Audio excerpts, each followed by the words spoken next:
Hello everyone, welcome to another Android App Warrior video review. Today we're looking at an app called TV Now. What TV Now does is it streams shows that are available online to your phone. And is that one of the questions about this app is that legal? Because TV Now doesn't actually own any of the shows that it streams. Basically it finds them on search engines. I'm not even quite sure what search engines, and then picks them up there and streams them to your phone. I don't know if that's legal. That is an area of concern because it means that there's always the possibility that this app could simply be shut down. I am looking at the light version, but the light version only has access to 7 shows. The full version, with access to over 500 shows according to the advertising, will run you $4.12, which isn't a huge amount, but for an Android app it is, towards the higher end, really. Now here's something that's really cute. When you first open up the TV Now Lite, what it says is they'll give you a free upgrade to the full version if you give us an app rating review. And as you might expect, the offer is not it is basically there to try and get them good reviews. So this is not exactly a good start for an app that I download, trying to bribe people with free upgrades to full versions if you give them reviews. So I'm just going to say no thanks here. And here we are at the main menu. Like I said, there are just a few shows available for free. I'm going to go ahead and pick Battlestar Galactica, and we'll go back to Season 1 and just pick the first episode. So it'll say looking for servers. It doesn't tell you where any of the servers are or really any information about them. It just gives you some servers that are assigned random numbers, and then you pick one and you go to the video eventually. Alright, so I have finally loaded first episode of Battlestar Galactica here. And there are a few issues I want to point out with this app when it comes to actually watching video.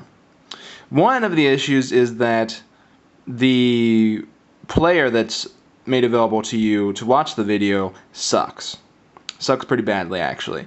You can see that you just have this silvery gray status bar down here. It's not particularly large. I mean, this is the Thunderbolt. It's a 4.3 inch device, but even on this, it actually comes across as a pretty small bar down there. It's rather hard to be precise about what you are pressing on there because the buttons are so small.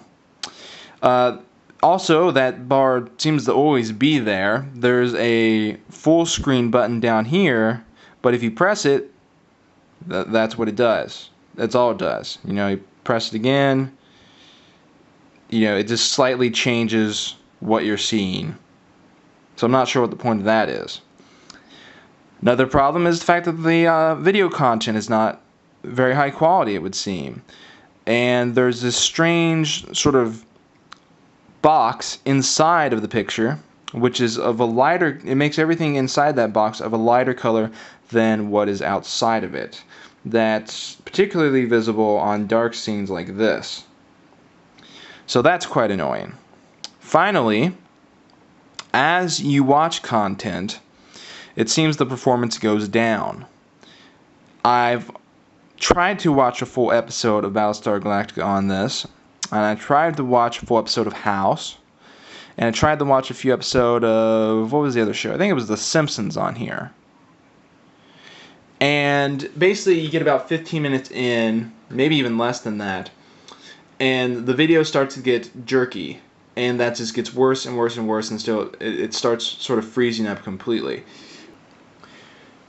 Really, there are two big problems with this app. One problem is that I don't think it's legal. So if you want to buy the full version, which is $4.12, like I said, if you live in the United States at least, then you're taking the risk that this service is going to get shut down sometime in the future, and then your money will be wasted. I mean, I guess you'll get the enjoyment between now and then, and $4.12 isn't a lot, but still, that is a very real possibility. The other issue is simply the fact that as a video player, the app is terrible. It's slow, the controls are bad, there's no real information about the streaming sources that you are picking from when you go to select a server. There is nothing right about the video viewing experience with this app. So considering those two factors, I really have no choice but to give it a 1 out of 4. This app is not good. I would not recommend downloading it.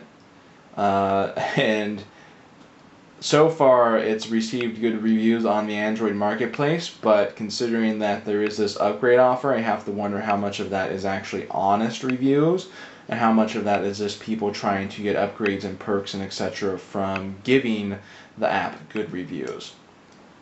I suspect that anyone that would use this app more than 15 minutes would find that in terms of actually even viewing video, it's a very unpleasant experience.